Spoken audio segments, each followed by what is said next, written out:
Leve cultura com você. RTC, Rádio e Televisão Cultura, a imagem de São Paulo.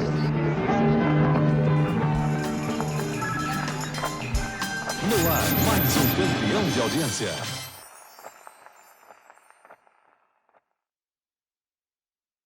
Claro, Olá. vamos falar aqui para testar a qualidade do som. Como é que está chegando aí para vocês? Sempre gostei muito de televisão, desde menino. As lembranças mais antigas de televisão preto e branco, os Três Mosqueteiros, legendado. Eu não era tão antigo que eu nem conseguia ler a legenda. E eram algumas horas do dia só. Estamos falando da década de 60, né? Depois, os primeiros programas que eu fiquei realmente fã, tinha um programa, não vou acertar, mas eu presumo que era semanal, que era apresentado pessoalmente pelo Walt Disney. Ele aparecia e apresentava, e foi o meu primeiro grande herói. Me lembro que quando o Walt Disney morreu, chorei muito, muito mesmo, fiquei arrasado. As crianças tinham realmente uma relação com aquele cara que apresentava e a gente via os desenhos. Bom, os programas infantis de televisão da época da ditadura tinham essa curiosidade, esse sintoma da época. Os dois apresentadores principais eram capitães. Era o Capitão Furacão, na TV Globo, e o Capitão Asa, na TV Tupi, na época. E no Capitão Furacão, ele tinha uma menina que ajudava a ele, a sua auxiliar, menina mesmo, Elisângela. Iria ser a Elisângela que todos acompanhamos e vimos crescer. Depois, ainda crescendo mais um pouco, eu gostava muito do National Kid, que foi uma série produzida pelo Nacional, produtor de eletrônicos japonês, para divulgar a marca, e era uma coisa meio trash, se diria hoje, mas era muito divertido, viciante, passavam os mesmos episódios, a gente via sempre as mesmas coisas, gostava muito. Sou capaz de cantar até hoje a música tema, né?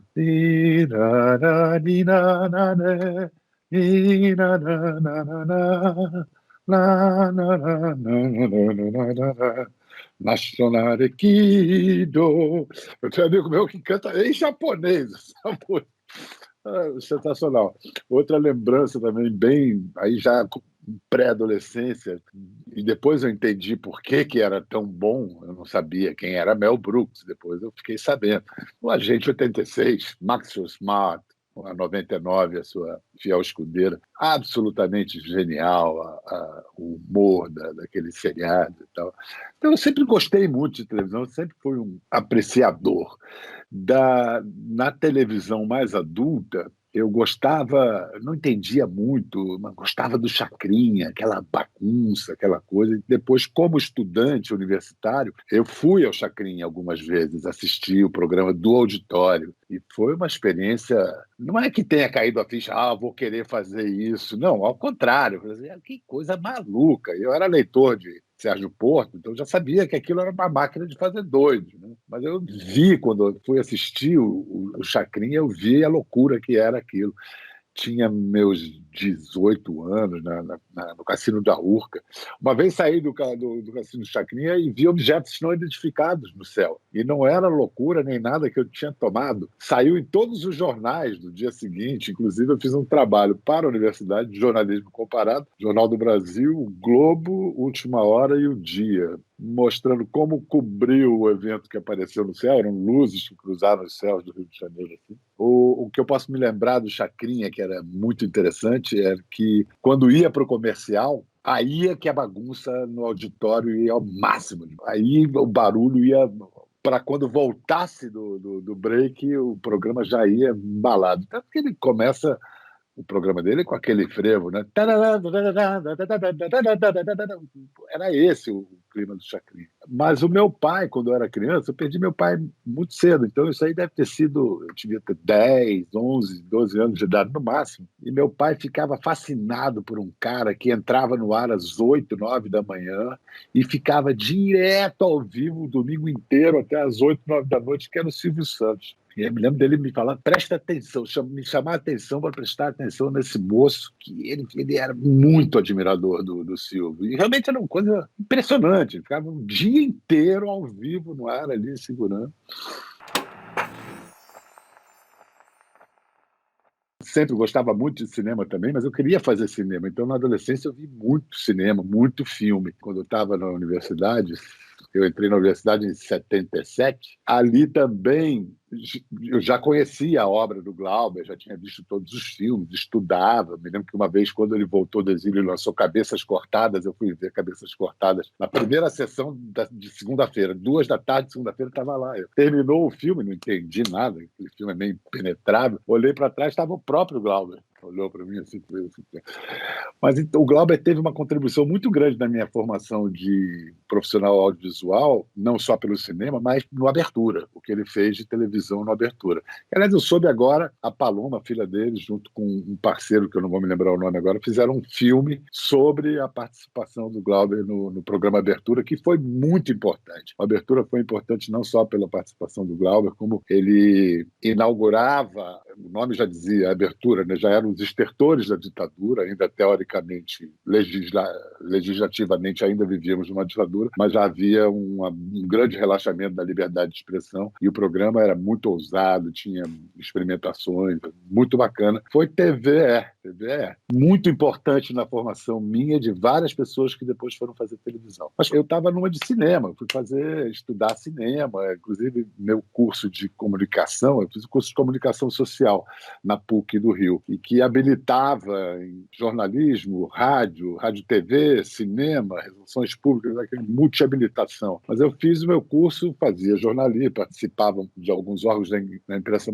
nanica, mas eu fiz voltado para cinema. Fiz um curta-metragem como tese de conclusão de curso, e aí participava como assistente de câmera, ou de direção, ou dirigindo de outros curtas, e fosse ficção, fosse documentário, mas como eu tinha que arrumar uma grana, eu ainda jogava basquete, que era o que me dava uma graninha para viver, era o que me sustentava, mas eu precisava algo mais seguro. E aí, nos classificados do Jornal do Brasil, apareceu um anúncio assim: curso de habilitação em telejornalismo. A TV Globo abre vagas para formandos. Eu estava me formando, estamos falando aí da década do ano de 1980. E aí fui fazer o concurso para me inscrever nesse curso, eram 600 candidatos para 20 vagas, passei, e foram 3 meses de estágio remunerado, muito bom, na Globo do Rio. A gente não fazia só teoria, prática, e era apresentado a todo o processo de uma televisão, desde a produção, a reportagem, todo o processo do telejornalismo. Na época, moviola, tinha as primeiras ilhas eletrônicas, mas a maioria era moviola, aprendia a mexer com moviola e tudo mais. E foi assim que eu entrei na televisão e no jornalismo. E, para mim, foi muito bacana, porque era audiovisual, que eu gostava.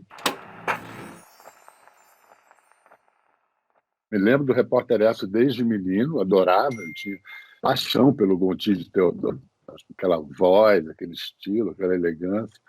E o Jornal Nacional eu vi desde sempre, desde pequenininho. Era muito inspirador e sugestivo assistir os correspondentes do Jornal Nacional, porque como a cobertura nacional era muito restrita, sob censura, só na segunda metade da década de 70, no final, apareceu Antônio Brito, e junto com Carlos Monforte, com outros jornalistas de Brasília, mas principalmente Antônio Brito, grande destaque, super repórter, e sob o comando de Toninho Drummond, que era o editor regional de Brasília, um homem brilhante, um grande político, muito hábil, além de grande jornalista. Eu acompanhava, mas menino, nem sabia que eu ia fazer jornalismo. Já sobre o governo Geisel, houve furos da TV Globo, quando o Geisel viajava, resolvia falar. Eu não sei se foi para o Costa Manso que ele deu aquela entrevista famosa no Japão. Os presidentes militares falavam quando viajavam. Acho que a Globo fez uma exclusiva com ele.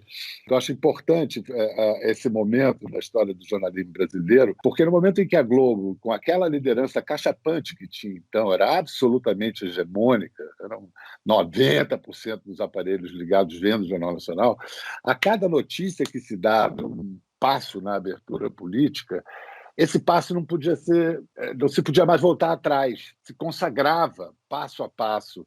Então, por mais que fosse um noticiário ainda delicado e negociado, e às vezes as coisas eram insinuadas em vez de ditas claramente, comprometia o governo com as suas próprias declarações e realizações. Isso eu me percebi depois, como foi importante esse noticiário político da TV Globo na abertura, a famosa lenta, gradual e segura. Mas o que eu ia falar é que, como durante toda a década de 70, o que me chamava muito a atenção e mexia com a minha imaginação e fantasia eram os correspondentes internacionais, porque como a Globo não tinha como cobrir direito o Brasil, a nossa cobertura internacional era extraordinária. O escritório de Londres tinha um timaço. Bom, a decana, a primeira de todas, Sandra Passarinho, que é muito importante a trajetória dela, porque ela não foi para ser correspondente, ela foi para cobrir a morte do Franco, a agonia do Franco.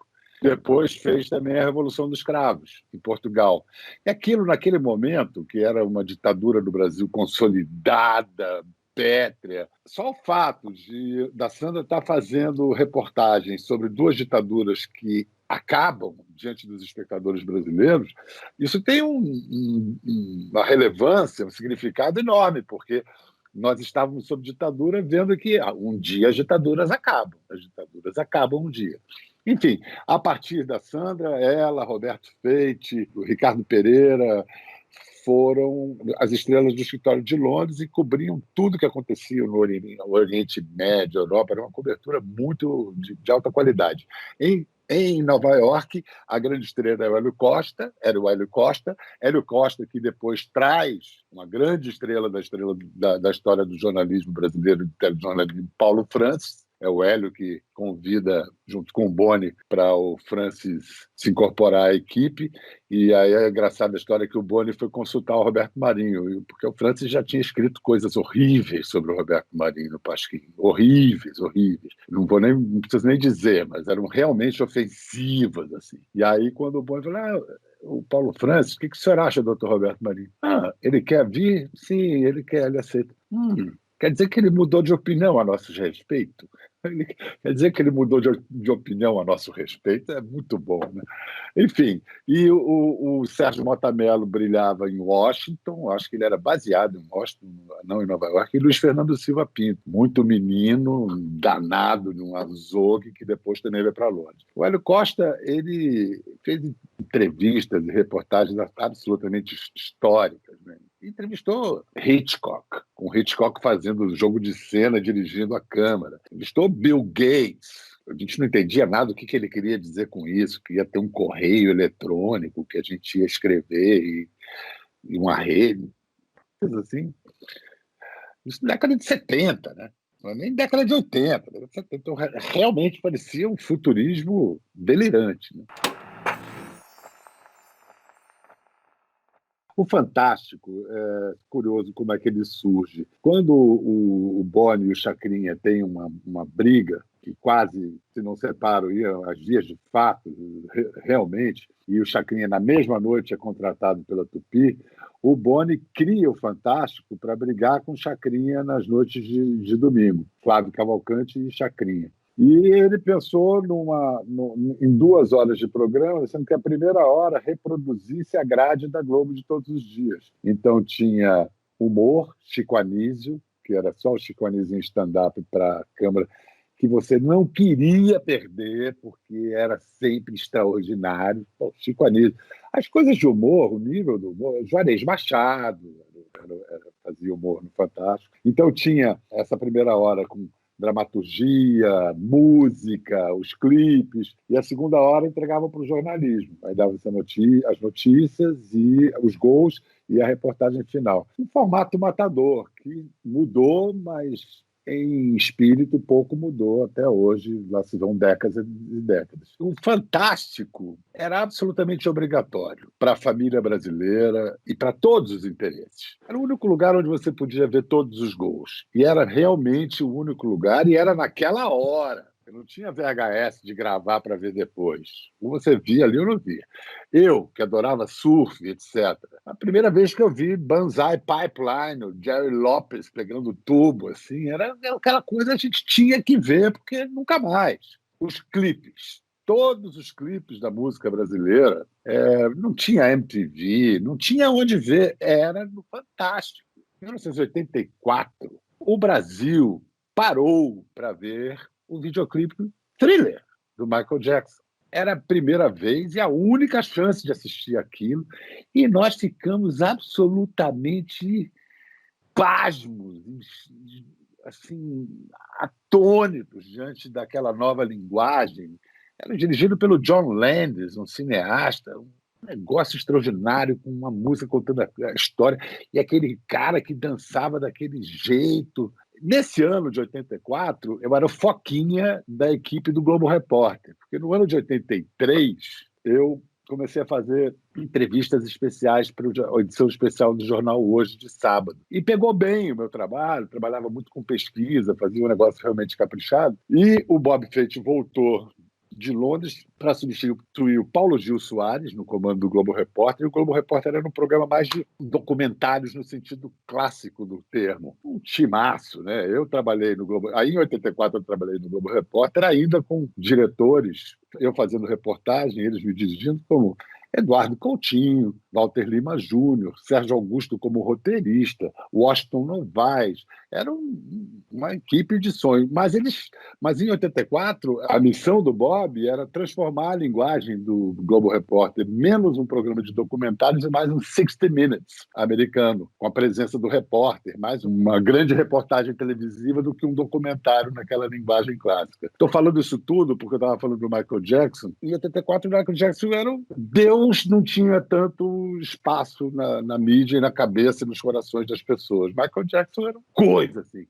E o Lucas Mendes, a grande estrela de Nova York, que eu esqueci de falar antes, o texto mais maravilhoso da televisão brasileira, e ele fez esse Globo Repórter. Não foi só ele, mas ele, eu acho que era o contador da história toda. Um Globo Repórter sobre Michael Jackson. Deu 100% de audiência. 100% de audiência, ou 99% de audiência. Porque era isso, ou você via ali, falando de 84, já havia VHS, mas era uma coisa bastante ainda incipiente. A TV brasileira era muito mais moderna do que o próprio Brasil, era muito mais avançada na dramaturgia, nas novelas sim, mas principalmente em alguns especiais, você tinha ali uma moral também muito mais avançada que a moral brasileira. E a TV brasileira, nesse período, teve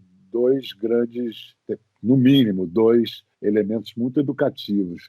Hoje se atribui o fato de que as famílias brasileiras passaram a ter menos filhos. Não foi nenhum programa de controle da natalidade ou de campanha, mas foi o exemplo das novelas em que as famílias tinham poucos filhos. Há estudos comprovando isso. E a outra coisa é que você pega Vox Pop, Povo Fala, do início da década de 70 no Fantástico, as pessoas mal sabiam articular uma frase. Você encontrar alguém no meio da rua que soubesse construir uma frase, dar uma declaração, era dificílimo. O brasileiro não sabia falar e aprendeu a falar com os deles e os delas na TV Globo, como diz o Caetano na música Língua.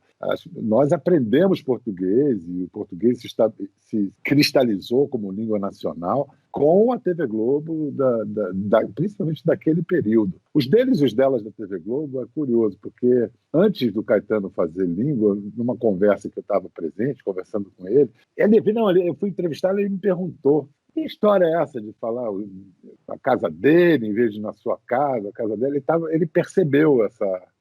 Aí eu falei, não, isso foi uma determinação do Armando Nogueira, porque em televisão, se você fala ele estava em sua casa, há uma ambiguidade, pode ser a casa do espectador. Então, ele estava na casa dele, era a orientação sempre que possível e necessário usar dele ou dela em vez de ser o sua. E aí aparece isso na música Língua, os deles e delas do TV Globo.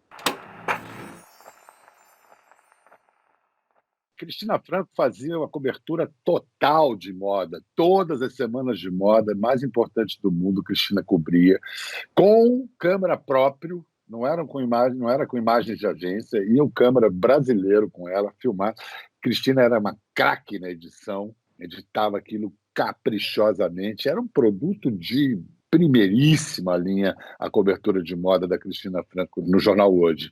A Beth Mendes era repórter de cultura de Londres. Ela morava lá e, assim, a primeira repórter que apareceu com cabelo com uma mecha verde, entendeu? Coisas de londrinas, assim, ó, tá.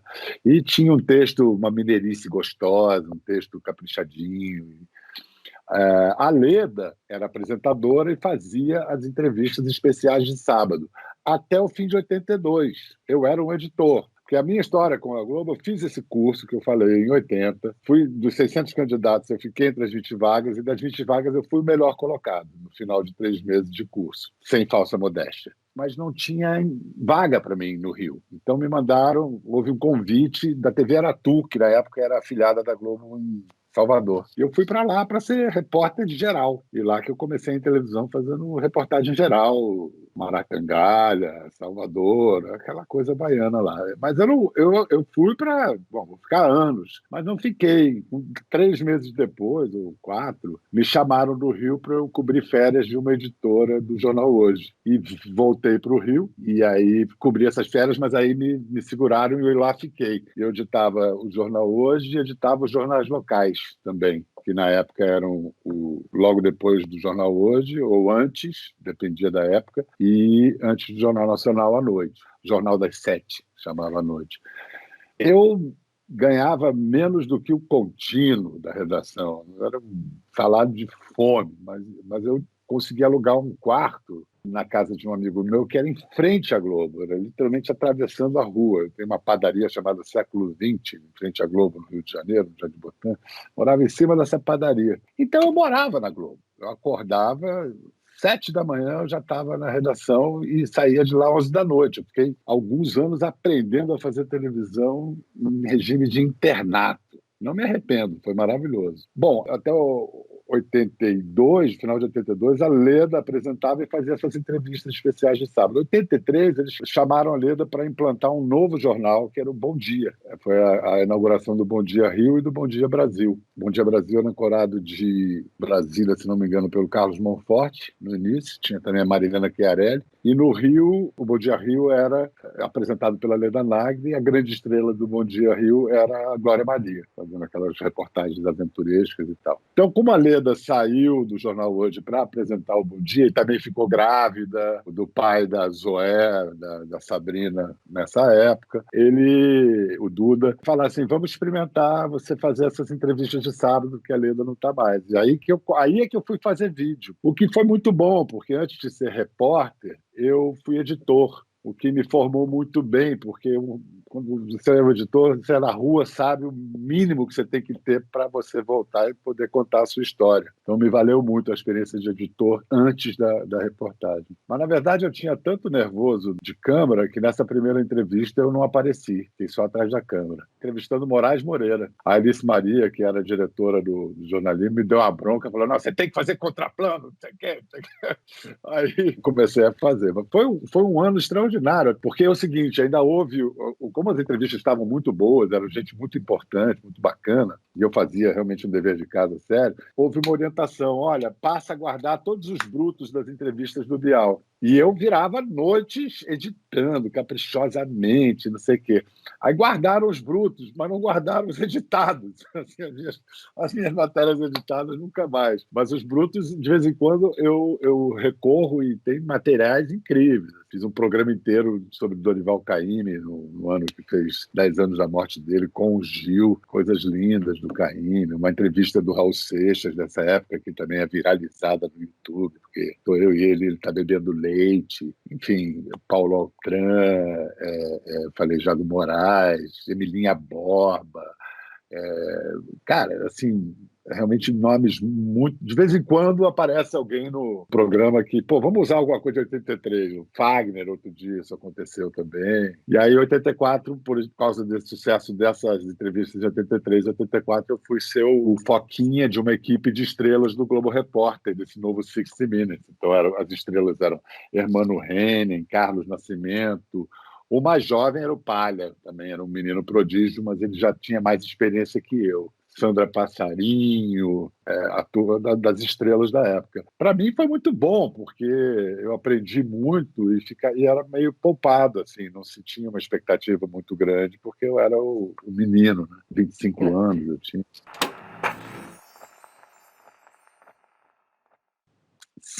Sim, achava extraordinário aquilo que está acontecendo comigo. Mas eu era muito ambicioso. Eu achava que eu tinha algo a contribuir ali para a linguagem. Achava que eu vinha com alguma pegada diferente, assim, para usar a terminologia da época. Achava que dava para desencaretar jornalismo, sabe, certas pequenas subversões de todo dia. E eu acompanhava muito, mesmo quando eu não estava trabalhando, eu ficava na redação para aprender. Então, vi cenas muito importantes. Eu vi quando, um dia, quando chegou a imagem de um cara, um executivo político envolvido com corrupção nos Estados Unidos, e chegou a imagem dele no meio de uma coletiva, ele tira um revólver, enfia o cano na boca e se mata on camera. Aí chegou aquilo e ninguém sabia o que fazer, como é que a gente vai botar isso no ar, né? Aquela coisa, Jornal Nacional, hora do jantar das famílias brasileiras. Então eu me lembro do Armando, que nunca descia, Armando Nogueira desceu, Armando Nogueira, que foi muito importante na minha trajetória depois, e eu tomando essa decisão, não, vamos congelar, na hora que ele enfia o revólver na boca, frisa a imagem e deixa o som. Então, frisava a imagem e você ouvia o som do tiro. Assim, essas decisões. Também me lembro o primeiro, porque no Jornal Nacional, o Coutinho dizia, isso é ideológico, não tinha sob som. Era sempre, toda a imagem tinha sempre uma narração em cima. Ou então, se tinha um sob som, era alguém falando. O som ambiente, assim, sabe, alguns segundos sem ninguém falando, isso não existia. Aí a primeira vez que foi feito isso foram os 6, 8 segundos mais longos da história da TV brasileira. Foi no dia que morreu o Chaplin. Morreu o Chaplin e fizeram a matéria e terminaram a matéria com o vagabundo indo embora na estrada em silêncio. E foi um negócio de porque o silêncio em televisão, você sabe, o silêncio em televisão tem o peso de 1000 bombas atômicas, né? É um negócio que imediatamente dramatiza, pesa, incomoda, porque a gente tem essa necessidade, talvez advinda do rádio, de preencher sempre o silêncio com barulho, porque o rádio não pode ter silêncio, né? Ficou em silêncio, você acha que a estação não está no ar, né? E na televisão a gente esquece que não, que a televisão pode trabalhar com silêncio. Mas tem muito peso isso. O TV Mulher, nossa, era um programa, pessoas e cabeças brilhantes, linguagem, temas ousados. Me lembro de uma vez, o Francis, ainda não era amigo do Francis, o Francis chegando de Nova York, entrando na redação, isso já é início da década de 80. Entrando na redação do Jornal Nacional, e ainda era do Jornal Hoje, que de manhã era do Jornal Hoje, e estava a Marta Suplicy falando na televisão sobre sexo anal. E aí o Francis falou assim, são 9h30 da manhã, essa mulher está falando, ele vindo dos Estados Unidos, jamais dos Estados Unidos, às 9h30 da manhã, e até uma sexóloga falando, minha senhora, você já pensou com o método anticoncepcional, o sexo anal? Porque é algo que é assim, assado. E o Francis chocado lá, falsamente puritano diante da... Mas era realmente muito avançado. Em fio na TV Mulher, fazia coisas extraordinárias e muito explícitas e muito combativas no sentido político, avançadas, ousadas. A televisão brasileira se fez pela ousadia. O Boni é o Boni porque ele nunca quis menos do que vamos avançar, vamos mais, vamos ousar. Ele apostava nisso, exigia isso. Mas quando a Ana Maria Braga trouxe a mulher de volta para a cozinha, a mulher não precisava ficar na cozinha, ela já tinha ocupado a casa inteira. Eu acho que as conquistas que foram sendo marcadas, assim como o noticiário político da TV Globo no final dos 70 e começo dos 80 ajudou a consolidar o espaço da abertura democrática, eu acho que todos os avanços morais e de costumes que o povo se via refletido vieram para ficar, né? consuetudinariamente, né, na justiça do dia a dia, dos costumes, né? Nós tínhamos as melhores cabeças da dramaturgia brasileira trabalhando na TV Globo. Era muito luxuoso, não era pouca coisa. Você tinha diretores como Zimbinski, você tinha o Daniel Filho, que é um homem, você pode botar no Olimpo dos maiores diretores de cinema da história do Brasil, que tinha o mesmo nível dos grandes realizadores do cinema brasileiro ou mais, reinventando a novela. Dias Gomes, escrevendo novela. Quer dizer, era essa coisa dos talentos. Quando um lugar se torna um polo de excelência, os talentos acorrem a ele naturalmente. E as coisas novas que aconteciam. Eu era poeta de fazer recital nos bares. E aí, não, o cara, sabe, o Armando Oller, não, esse cara é bom. Aí aparece o Asdrubal trouxe o trombone, Trate Milhão. Opa, daqui a poucos anos, o que era absolutamente alternativo, off Broadway, 4 anos depois estava na Globo. Regina Casé, Luiz Fernando Guimarães, Evandro Mesquita, todo mundo. Então tinha esse negócio de buscar, e até hoje, acho que a Globo tem esse negócio. Hoje a gente está vivendo uma grande revolução no mercado, no modelo de negócio, mas ainda tem essa característica desse polo de excelência e de biscoito fino para as massas, né? Para usar a expressão do Oswald. Eram realmente coisas... A qualidade, você vai ver um rock santeiro, a qualidade da dramaturgia do rock santeiro, a qualidade da realização, das atuações. É uma coisa muito, muito chique mesmo. Os especiais musicais que Daniel dirigiu, fora tudo que o Daniel fez, né? As novelas, as séries, Mano e Mulher, aqueles Gil e Caetano, e Chico, e aqueles especiais eram absolutamente extraordinários. Quer dizer, a gente era muito bem tratado.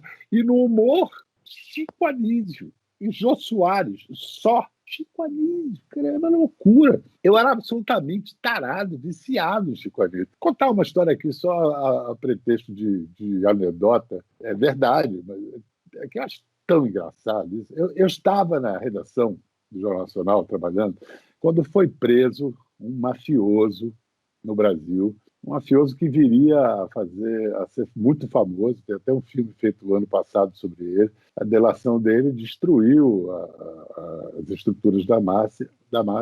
Só que o nome do cara, quando ele foi preso, Tomaso Buceta. Aí, na redação do Jornal Nacional, como é que o Cid vai falar isso? Cid Moreno. Não, mas é Tomaso Bucheta. Mas Bucheta também fica difícil. Eu estava vendo a discussão dos chefões lá. Aí vem Luiz Edgar de Andrade, o decano Luiz Edgar, correspondente na Guerra do Vietnã, correspondente em Paris muitos anos, um querido amigo que a Covid nos levou, e ele fala, já sei, vamos chamá-lo de Tomaso Busqueta. Melhor. Não é assim que se fala em italiano, né? Mas arrumaram um jeito do Cid Moreira falar o nome do cara que era Tomaso Busqueta. Isso foi uma terça-feira. E o Cid, Tomaso Busqueta e tal. 2 dias depois, Chico Anísio e o telejornal, o Oberval Taylor, e ele manda. O mafioso Tomaso Choscota foi preso. Isso era o Chico, entendeu? Era assim. Tá! É importante revisitar isso, porque, principalmente nessa área do humor, a gente tem uma geração de humor maravilhosa que veio aí nos últimos mais de 10 anos aí, com Porta dos Fundos, gênios como a Dinei e outros e tudo, que já beberam na TV pirata, que deu nos cacetas. Essa continuidade é muito clara. Mas assim, o que eu queria dizer é que às vezes a gente acha que está vendo uma coisa pela primeira vez hoje. Você vai ver, o Chico Anísio fazia com grande maestria lá atrás, sob censura, sob ditadura e com, às vezes, até mais mordido e mais pegado. Eu acho que é isso, é mercado de trabalho, né? Você tem uma rede muito poderosa de televisão, num momento muito próspero, com um gênio de executivo, talvez o executivo mais genial da história da TV do mundo, o Boni, chamando os melhores talentos onde aparecessem. Aí realmente fica difícil de competir, né? É uma história muito bonita. Eu me sinto muito feliz, porque eu cheguei na virada de 80 para 81, eu entrei, né, em 80 para 81. Então, de certa maneira, eu me sinto coautor dessa história. Eu também fiz a minha parte ali. Aquela coisa ambiciosa do garoto, de renovação de linguagem, rolou. Acho que na história do jornalismo eu tive uma participação importante, porque a linguagem do telejornalismo se renovou muito. É claro que as coisas não são assim, né? São cíclicas. Há avanços, depois retrocessos, mas eu acho que nessa história aí eu dei uma contribuição, eu dei uma contribuição também. Mas uma coisinha pessoal que eu gosto de, já que é para me gabar, não, é um lance de sorte, porque quando você tem 28 anos, você acha que 4 anos é um tempão, né? Depois, eu olho para trás, 10 anos para mim é ontem. Ah, mas isso foi só 10 anos. Aí meus filhos olham para mim, olha, meus filhos têm 22 e 18. 10 anos, é metade da vida deles. Para mim, 10 anos foi ontem. Mas quando você tem 28, 4 anos é um tempão. Então, com 28 anos, eu já tinha 4 anos, 28 para 29, eu já tinha 4 anos no Globo Repórter. Esgotou meu ciclo no Globo Repórter, já fiz tudo que tinha que fazer, tem que fazer uma outra coisa, estava insatisfeito. Walter Clark, que nesse momento já estava fora da Globo há alguns anos e tinha tentado várias coisas, mas não tinha parado, quieto, ele me chama para almoçar num restaurante Botanique que tinha ali na Rua Pacheco Leão, perto da Globo. E me convida para ir para fazer um programa diário de auditório na TV Corcovado, que ele iria abrir, ele ia fazer a programação, coisa de alguns meses, e eu topo. Falei, eu vou. Aí fui falar com o Armando, o Armando Nogueira falou, Walter, grande cara, mas você sabe, né, Pedro, o mito devorou o homem ali, o mito ficou muito grande, o mito foi maior que o homem. Ele, assim que ele explicou a derrocada emocional, química, né? Porque tinha muito álcool envolvido. Tanto que esse almoço com o Walter a gente tomou foi um pilecão de caipirinhas e no fim, vamos fazer Corcovado. E aí eu falei, não, eu vou para a TV Corcovado, eu quero, achei legal esse negócio de fazer TV popular e auditório, eu vou nessa. A Armando falou, tá bom, não sei o quê. Mas aí, poucos dias depois, me procura o Henrique Coutinho, que era o editor de Internacional, e me pergunta, você fala inglês? Interessa ser correspondente em Londres? Daí, E foi assim, porque eu falei que ia para a TV Corcovado, porque eu fui parar em Londres, porque eu era o último da fila para ser correspondente. E a TV Corcovado entrou no ar e foi um desastre. Ficou 3 meses no ar e fechou, deu tudo errado. Entendeu? Eu fui o único beneficiado pelo projeto do Walter Clark de fazer a TV Corcovado. Eu acho essa história muito divertida e, mais uma vez, prova que o Boni está certo, que a audácia, a ousadia gera bons frutos. E aí, chegando em Londres, para mim, o desafio era dominar a linguagem do Jornal Nacional. Eu era um repórter de Globo Repórter, matérias mais longas, uma dinâmica diferente, uma dinâmica de narração diferente. Então, eu apanhei não só com o noticiário internacional, que você tem que fazer, eu percebi que eu tinha que ler muito mais do que eu já tinha lido sobre história universal, e comecei a ler doidamente. Londres é um bom lugar para isso, com bibliotecas e fontes de referência, mas também de dominar a linguagem do telejornalismo, de contar uma história em 1 minuto e meio. No início, as minhas matérias iam para o stand-by. Matéria do Bial, deixa chegar aqui para a gente ver se vai ao ar, porque eu era uma coisa meio excêntrica. E aí, no Fantástico, que era o Zé Itamar, comecei a fazer umas matérias que ele adorava e botava sempre para fechar o programa.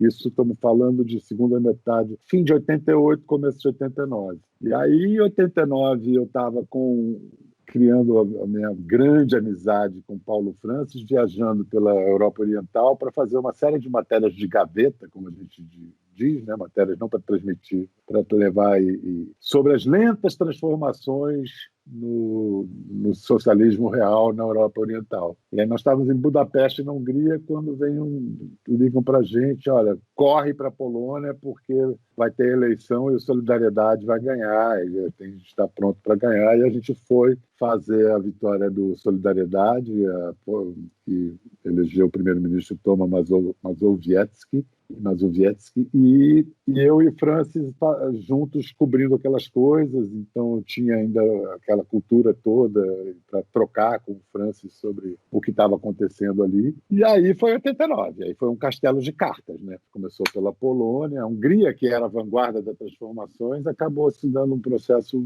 enquanto rolava o resto. Mas depois da Polônia aí veio a questão da Alemanha, né? Porque na Alemanha Oriental começaram as manifestações e eu tinha o meu passaporte alemão, eu podia entrar na Alemanha Oriental mesmo em dias que estivessem fechados para a imprensa internacional, então acabei desenvolvendo boas fontes, fazendo uma boa cobertura.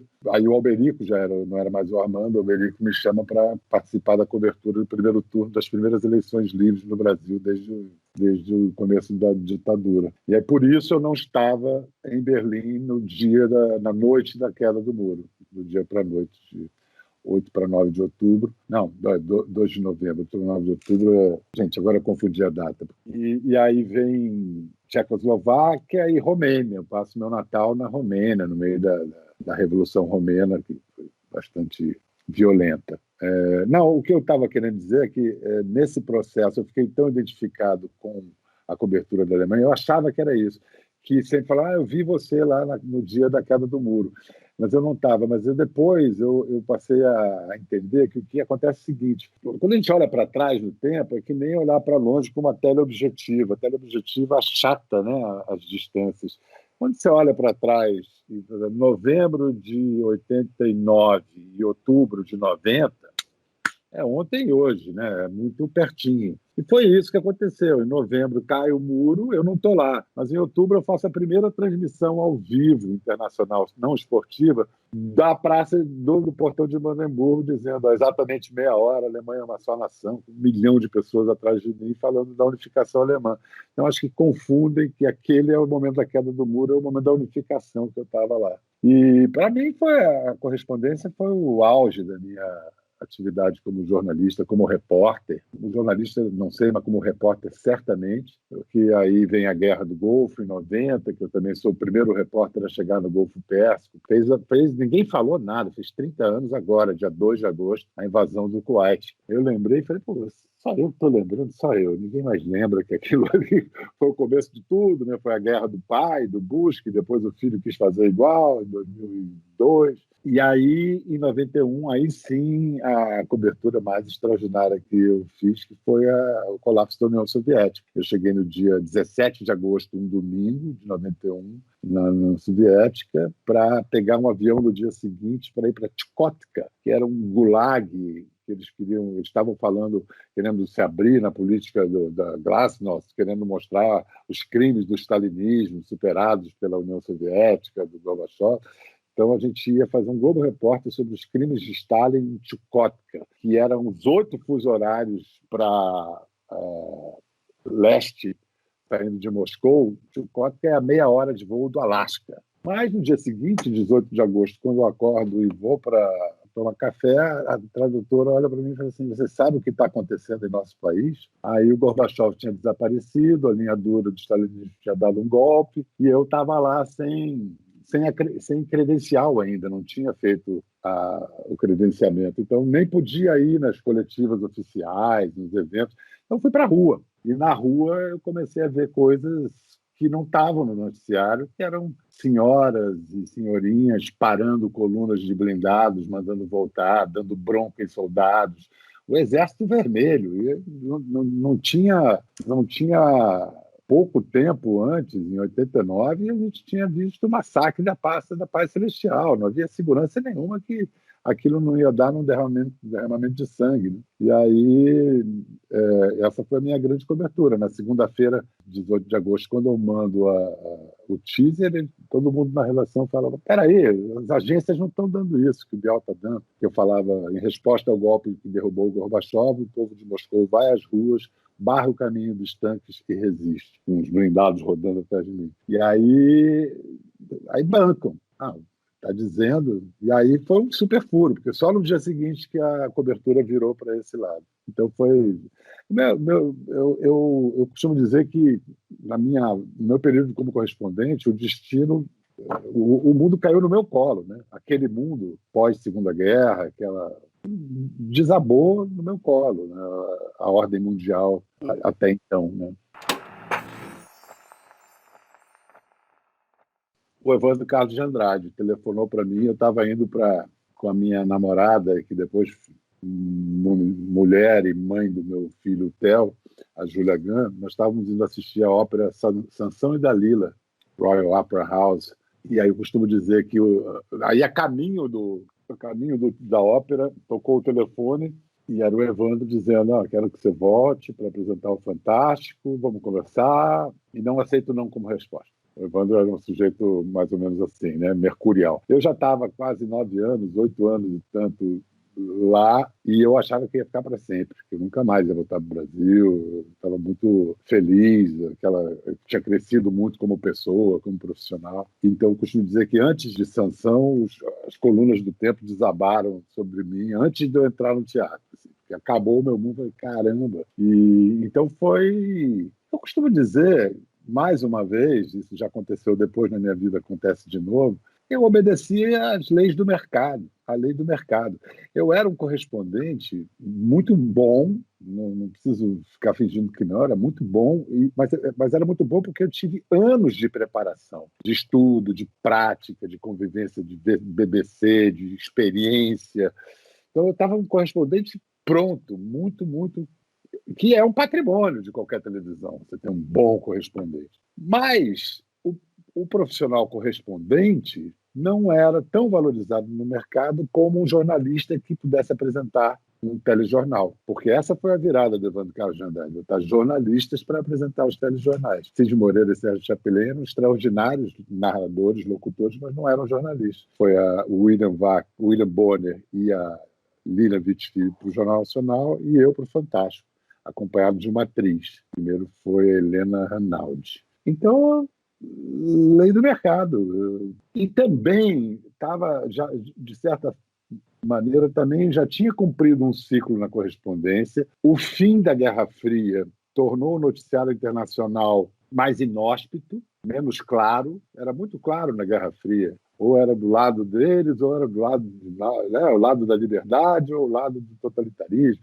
Era um noticiário mais maniqueísta, mais fácil de você atrair a atenção do espectador.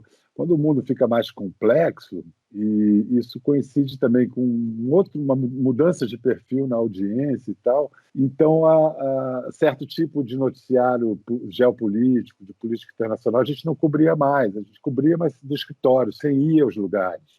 Era outra realidade econômica também no Brasil, pós-Collor, se bem que em 94 tem o advento do Plano Real, mas enfim, o noticiário que a gente estava cobrindo já era diferente, eram muitas novidades científicas, grandes tragédias, e foi mudar ainda mais. Depois que eu voltei, foi mudando ainda mais, porque com o advento da Globo News, os repórteres passaram a ter que produzir muito mais por dia para vários telejornais, e eu acho que a gente ganhou em agilidade, mas na linguagem a gente retrocedeu um pouco para o radiofônico, porque não são matérias, não é sempre que o repórter tem a chance de construir a matéria como uma sua pequena obra de arte, como pode ser uma obra.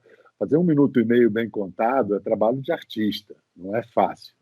Quando é realmente bom, é um trabalho de artista. O Roberto Marinho falava isso, reconhecia isso. Aquilo ali não é técnico ou jornalístico só, é artístico. Né?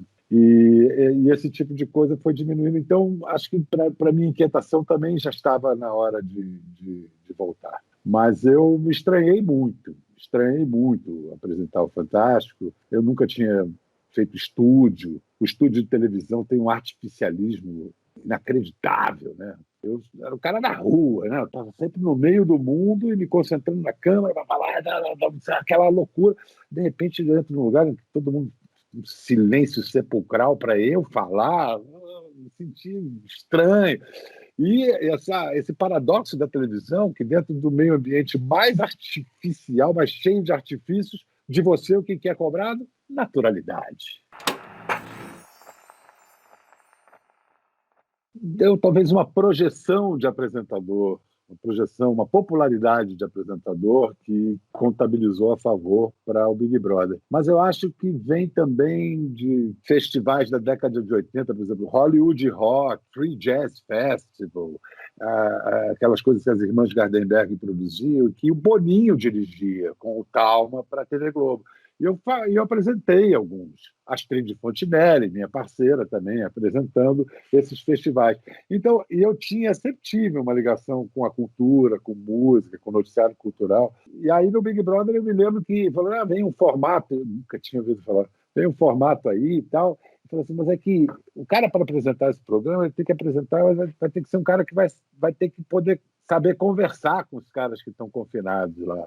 Aí veio para mim, sobrou para mim e para Marisa Hort, no primeiro momento. E aí outra coisa, outro momento da lei de mercado.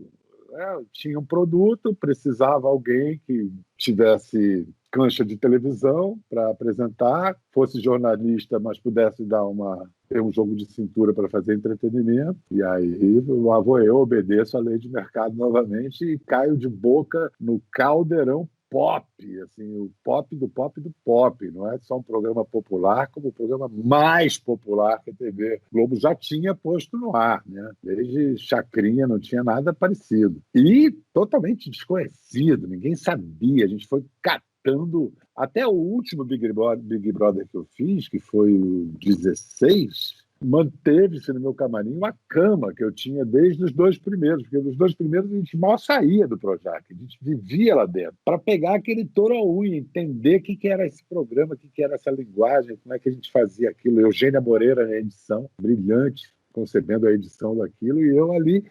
Então, muitas vezes passava a noite em claro, então, no meu camarim tinha uma cama para eu dormir a qualquer hora do dia que eu tivesse um tempinho, eu dormia ali, e ali eu fui para um outro caminho na minha evolução como profissional de televisão, perdendo todas as proteções e as cerimônias que um jornalista tem diante do público. O público ainda vê o jornalista num certo pedestal, ali tem uma autoridade que eu abro mão para me tornar mais um Zé Mané claro, com a autoridade do apresentador e tudo, mas eu era o cara que estava incentivando todo mundo a dar uma espiadinha. Então, e aí quando eu percebi que esse caminho era um caminho não necessariamente sem volta, mas que seria inglório, e por que tentar voltar? Por que não ir adiante, juntar minha bagagem toda de jornalista com essa agora do entretenimento e chegar a outra ideia? Aí eu apresentei o Fantástico ainda simultaneamente com as edições do Big Brother. Eu continuava apresentando o Fantástico até janeiro de 2008, quando, em janeiro de 2008, me liberaram, me perguntaram o que eu queria fazer. Eu falei, não queria mais fazer o Fantástico, queria desenvolver um programa. E aí eu fui desenvolvendo. Esse ano de 2008 ainda foi um ano de muito trabalho, porque eu fiquei 2 meses na Olimpíada de Pequim e depois 2 meses para a eleição do Obama. E aí, em 2009, eu faço o primeiro programa que era um piloto, chamava Assunto, mas que não é aprovado para exibição na TV Globo, vai para a Globo News. 2010, mais uma vez também. E aí, só em 2012 que eu consigo emplacar o Na Moral no ar. Aí, Na Moral fica no ar 12, 13, 14, sai do ar em 14, e aí, em 16, me procuram o Schroeder me procura no primeiro semestre de 16, porque ele já tinha acertado com o Jô que o Jô ia ter mais 2 anos e depois ia ser substituído. O Na Moral era tentando fazer algo na tradição dos programas de debate. Programas de debate caíram em desuso, né? Não tinha mais programa de debate. Ainda hoje é difícil ter um programa que você pode chamar um programa de debate. Não sei, não consigo me lembrar. Mas, além de ser um programa de debate em cima de questões da moralidade, questões morais, as transformações morais que tinham ocorrido e vinham ocorrendo nos últimos 20 anos, a gente, a cada programa, buscava emular, homenagear modelos clássicos de programas de televisão. Então, por exemplo, uma vez a gente pegou a menina filha da Donata, Helena Bourdon, né, da alta sociedade paulista, e ela troca de lugar com uma menina da perifa, da quebrada. E essa menina vive um ou dois dias o mundo da Helena, e a Helena vive. Isso para a gente falar, lembra, o assunto era consumo, dinheiro. No outro era Câmara Indiscreta. A nossa estreia era Câmara Indiscreta, que foi o tataravô de todos os realities, e foi o primeiro programa de televisão gravado da história da televisão americana, não sei da britânica, mas americana, foi Candid Camera, e no Brasil era Câmara Indiscreta, porque filmava, fazia-se lá a pegadinha, o esquema para se filmar escondido, filmava-se escondido, e isso era exibido com telecine. Isso foi o primeiro programa da história da televisão americana. O resto era ao vivo, e de preferência com esportes fáceis de captar, como o boxe, né? Botava aqui no ringue e tal. O boxe era um dos esportes muito do início da televisão americana. Então, assim, na estreia, para falar de privacidade, a gente homenageou Câmara Indiscreta.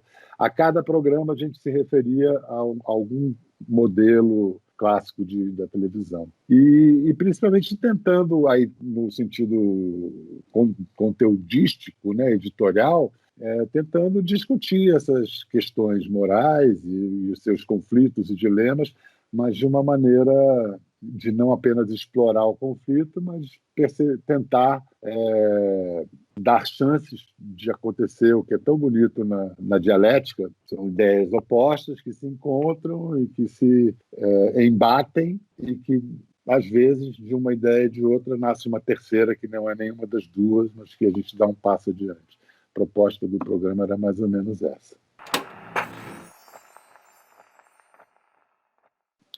Sem dúvida, sem dúvida. Eu tenho, como todo jornalista, eu tenho uma visão muito crítica do jornalismo. Hoje em dia a gente não fala disso porque está tendo uma maré de ignorantões querendo dizer o que é bom jornalismo e o que não é. Mal sabem eles que a autocrítica do jornalista é muito mais terrível e cruel do que qualquer crítica que possa vir de gente muito pouco habilitada para falar disso. Então eu sempre questionei seriamente certas questões da relação entrevistador-entrevistado. É célebre o primeiro parágrafo do livro da Janet Malcolm, O Jornalista e o Assassino. É um clássico, em que ela mostra um jornalista que conquista a confiança de um assassino condenado pela morte da mulher e de 2 filhas que ele assassinou, e esse jornalista ganha a confiança desse assassino para fazer o seu livro e trai esse cara de maneira vil. No final do livro, você acaba percebendo que o jornalista conseguia ser mais terrível do que o assassino da mulher e de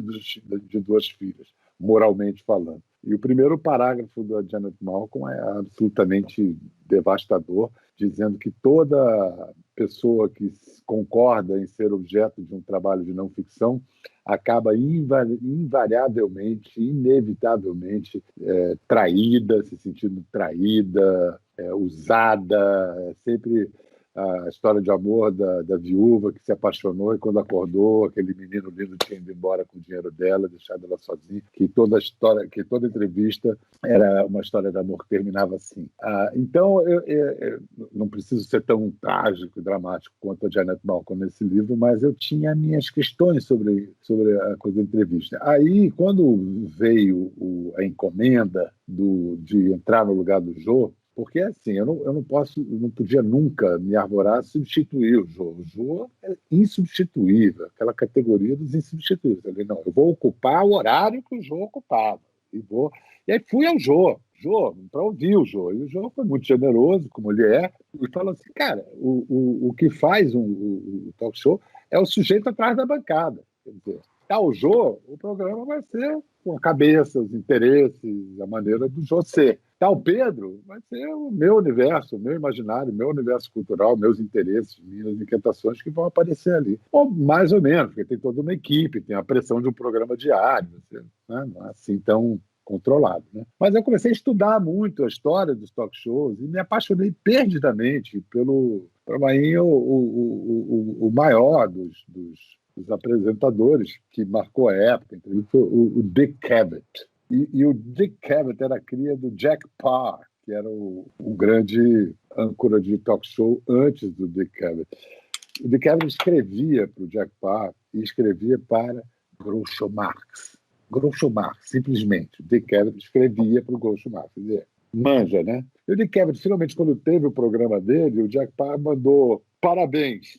Mas o que você me dá de conselho? Só um conselho. Don't do interviews. Não faça entrevistas. Eu vou fazer um programa de entrevista, você está me dizendo que... Não, entrevista é uma coisa, conversa é outra.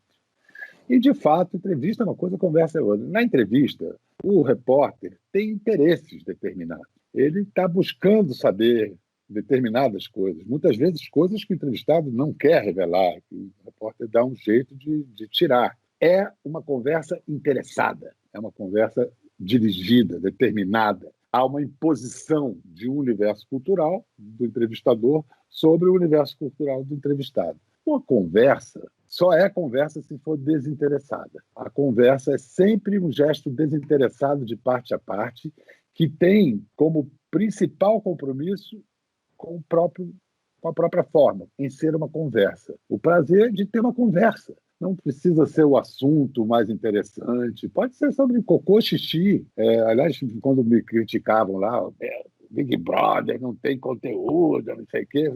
Cara, você bote os acadêmicos da Academia Brasileira de Letras ou de Ciências, bota ali naquela casa, deixa eles. Depois de 2 dias, eles vão estar falando de cocô e xixi, entendeu? Porque é assim, não tem...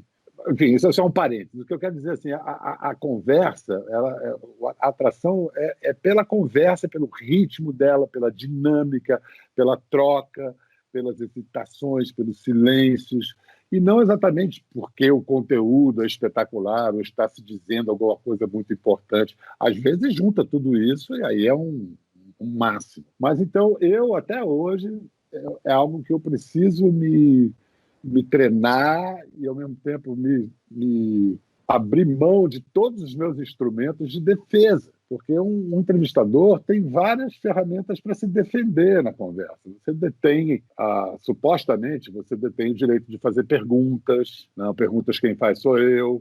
Numa conversa, não. Numa conversa, eu posso ser instado a responder e não só perguntar. Você tem que... Nesse sentido, o Big Brother me ajudou, né? Porque eu tive que me despir de todas as armas que podiam me defender. Porque, como em qualquer situação de palco, o sujeito na TV ao vivo principalmente, mas na TV em geral, entra totalmente vulnerável. A gente tem que entrar vulnerável, porque se você entrar defendido, você está se defendendo da comunicação, você está impedindo está botando uma mesa, uma cerca entre você e o espectador. Então, sua vulnerabilidade é parte do negócio. Você tem que entrar vulnerável mesmo. Então, eu às vezes consigo, nem sempre. Assim, eu tenho, é claro, preparo depois de eu tenho uma puta equipe comigo, eu me beneficiei da derrocada do jornalismo brasileiro. Alguns dos melhores nomes do jornalismo brasileiro saíram dos jornais porque eram salários mais altos. E eu me beneficiei, fiz um time de sonhos na minha redação. Tenho altos profissionais. Não, as pesquisas são... Às vezes, uma pré-entrevista para mim, eu falei, pô, isso aqui é uma entrevista para publicar em qualquer revista do mundo, uma mega entrevista. E um roteiro, assim, mas eu não sigo o roteiro. O roteiro está ali para, se a conversa minguar, se a conversa começar a desmilinguir, aí eu tenho um trilho para correr. Mas eu tenho que meio que soltar como se não tivesse paraquedas nem rede de segurança. O Roberto Marinho, ele queria uma televisão desde a década de 50. No meu livro, não vou me lembrar agora, no meu livro sobre ele tem o pedido dele, a primeira vez que ele tentou uma concessão, e a concessão lhe foi concedida por JK, mas ele não teve dinheiro até 65 para entrar. Ele percebeu que era o negócio dos milhões. Ele era um homem muito ganancioso, né? Roberto Marinho gostava de ganhar dinheiro, entre outras qualidades dele, né? E ele percebeu que ali tinha um caminho. Ele que começou com um jornal fundado pelo pai, que ele, muito jovem, teve que assumir. Depois a gráfica, o Gráfica Editora, que com os quadrinhos deu muito dinheiro para ele também. Depois o Rádio Globo, essa que produz o Fenômeno Lacerda, que acaba desembocando no suicídio de Getúlio, quando a Rádio Globo e o Globo são empastelados, as redações. Enfim, nessa trajetória de um homem de comunicações, a televisão era... E, do outro lado, o Chateau ali, né? Chateau que chamava o Roberto Marinho de... Sabe como o Chateau chamava o Roberto Marinho? O africano. O africano. O Brasil é um país racista, gente. É porque o Roberto Marinho seria negro, amulatado. O Chateau chamava o Roberto Marinho de o africano. E aí, aquela competição, ele queria... Tem uma história muito... O Boni conta isso, uma história muito impressionante. Antes da Globo entrar no ar, antes de 65, isso deve ter sido em 63, talvez antes, um pouco, o Boni consegue promover uma reunião do Saad com o Marinho, os dois, para propor a ele que, em vez do Roberto Marinho entrar com a TV Globo, que eles se juntassem. Porque o Boni falou, porque o caminho é a rede. E só vocês juntando terão os recursos para a gente fazer uma rede, a primeira rede de televisão no Brasil. Roberto Marinho topa, mas o Saad não. Então, por isso que quando o Roberto Marinho chama o Boni, ele vai correndo para a TV Globo, porque ele entende que o Roberto Marinho sacou. E o Roberto Marinho é um cara que, nesses primeiros anos de televisão, empenha tudo. Ele empenha a própria casa. Ele passa a andar de Fusca, dirigindo o próprio Fusca pelas ruas. Ele arrisca tudo, tudo. Tem a questão do Time Life, a CPI, ele vai se defender. Todos aqueles anos até 71, ou seja, são 5, 6 anos de prejuízo. A Globo começa a dar grana, 70, 71, ali começa a dar grana. Mas aí começa a dar muita grana, muita grana. Então, acho assim, hoje eu tenho 62 anos. Outro dia eu adoro Monteiro Lobato, eu tenho relido tudo, tenho crianças pequenas em casa, eu sou um pai-vô, né? Tenho uma filha de 2 anos e meio e uma de 7 meses. E eu fico lendo Monteiro Lobato para ela. No primeiro parágrafo de Renações de Narizinho, fala assim, e aí tem uma velhinha, muito velhinha, sei lá qual é o adjetivo, assim, mas é tipo caquética, tá? Dona Benta, de 60 anos. Aí o Valcir Carrasco até adaptou e mudou esse termo, porque não dá mais para chamar de velhinho caquete com uma mulher de 60 anos, né? Nem um homem. Hoje as mulheres de 60 anos são brotas e tal. Mas se você pensar que em 1965 Roberto Marinho tinha 60 anos, e um homem de 60 anos em 1965 estava de pijama na varanda de casa esperando a morte chegar. Já tinha. Ele não, está começando uma televisão. Isso é absolutamente extraordinário e a cara do Roberto Marinho, o define. Né? E aí, sim, é mais complicado do que certo pensamento mecanicista de uma parte da esquerda brasileira, dos analistas críticos brasileiros, dizendo que a Globo se beneficiou da ditadura. Não foi tão simples. Houve uma relação muito tensa, era uma relação muito tensa e conflituosa entre os militares e a Globo, negociada a cada dia, era uma briga feia, porque o Roberto Marinho também tinha muita autoridade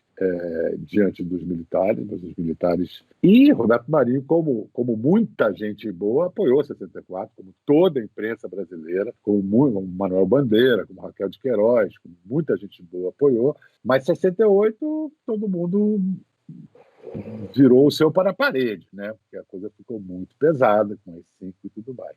Mas, sem dúvida, houve entre as realizações positivas da ditadura, foi a implantação de uma infraestrutura tecnológica, uma infraestrutura no Brasil, que unificou o Brasil pela primeira vez. A Embratel, a rede de comunicações. E a cada ponto a Embratel, que o Estado, que a ditadura botava mais um ponto de comunicação, a Globo literalmente ia atrás com seus engenheiros e instalar a sua transmissora. Era uma relação, não era uma relação simbiótica, era uma relação parasitária quase.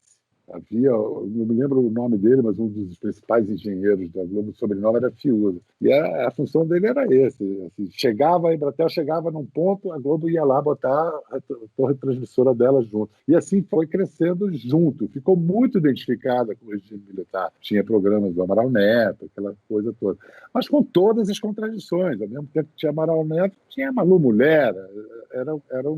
havia nada é preto e branco. Aliás, o problema da visão histórica das novas gerações é querer transformar a história do Brasil num desenho animado, de bonzinhos e mauzinhos, como o Antônio Risério diz tão bem. As coisas são muito mais complexas. Querer invalidar o 13 de maio de 88 é criminoso. A campanha que deu na Lei Áurea foi a maior campanha civil da história do Brasil, juntando gente de todas as cores. Dos seus 5 maiores líderes, 3 eram negros. Não dá para dizer o 13 de maio foi uma piada da Princesa Isabel. Não, gente, foi uma conquista da sociedade brasileira. Então, da mesma maneira que não dá para você pensar assim esquematicamente, maniqueisticamente a história, também essa relação aí da TV Globo com a ditadura é muito mais complexa do que se quer. O fato é que se achava muito difícil a TV Globo sobreviver com o domínio e a liderança que ela tinha com o fim do regime. E sobreviveu, e não só sobreviveu, como continuou se renovando e bocejando.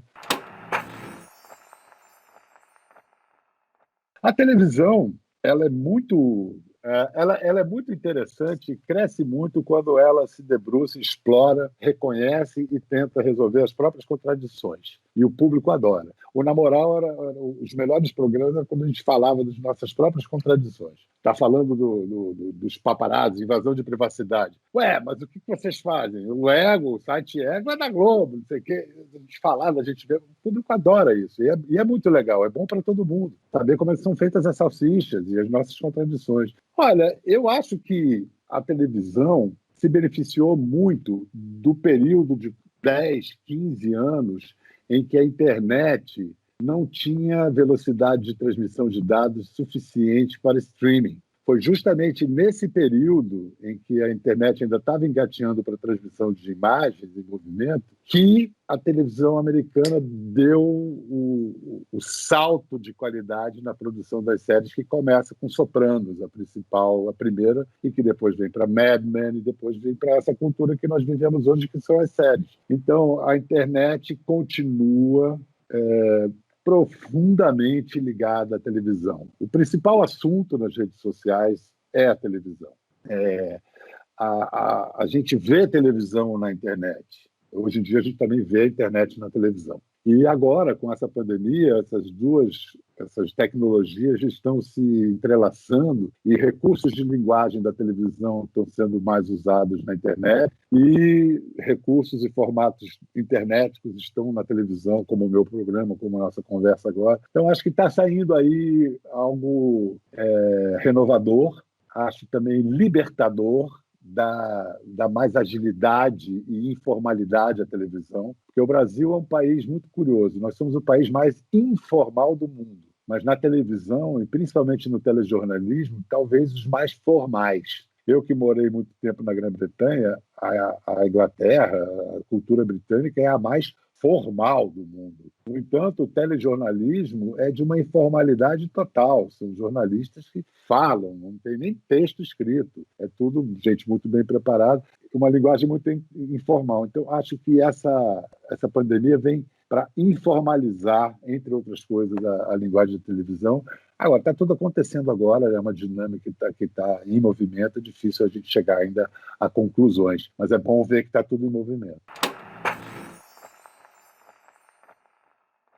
Deixa eu só fazer uma observação. Tinha uma pergunta que falavam sobre a televisão tem o poder de construir mitos e os destruir. Não, eu queria falar só que ninguém controla isso. Isso é absolutamente incontrolável e nós estamos vivendo as consequências desse processo incontrolável. O Jair Messias Bolsonaro era uma figura folclórica de programas de televisão. Ele começou a ganhar muito destaque e proeminência até, porque era assim, um estouro. Ele ia no programa, ele falava sempre um absurdo para voltar na semana que vem, os índices de audiência subiam, havia uma ressonância muito grande. O próprio apelido de mito era piada, mitou, por causa dos absurdos que ele falava e entrava na internet, mitou, porque falou algum... E isso foi na Luciana Gimenez, foi no CQC, foi em programas da Bandeirantes, foi em vários e vários programas de auditório. Ele era um o palhaço à disposição lá, chamado parlamento. E aí, mitou, olha aí, construiu o mito e agora está aí. E é isso, alguém foi responsável por isso? Não, é uma dinâmica incontrolável. E que depois a gente pode tentar estudar a televisão e seus mecanismos para saber como é que essas coisas acontecem e se a gente tem como fazer alguma coisa a respeito. Eu acho que não, acho que dificilmente a gente vai ter alguma coisa, mas acho que é um exemplo muito presente, atual, da construção do mito de uma maneira espontânea, absolutamente, combustão espontânea. É claro que havia uma aprovação e uma demanda para essas ideias que ele apresentou que mal se percebia na população brasileira, mas que já o acolhia com grande entusiasmo. Isso é bem presente. E mais, não foi através do jornalismo, foi através do entretenimento, eram programas de entretenimento, era palhaçada. Vou desligar aqui, tá? Leve Cultura com você. RTC, Rádio e Televisão Cultura, a imagem de São Paulo. No ar, mais um campeão de audiência.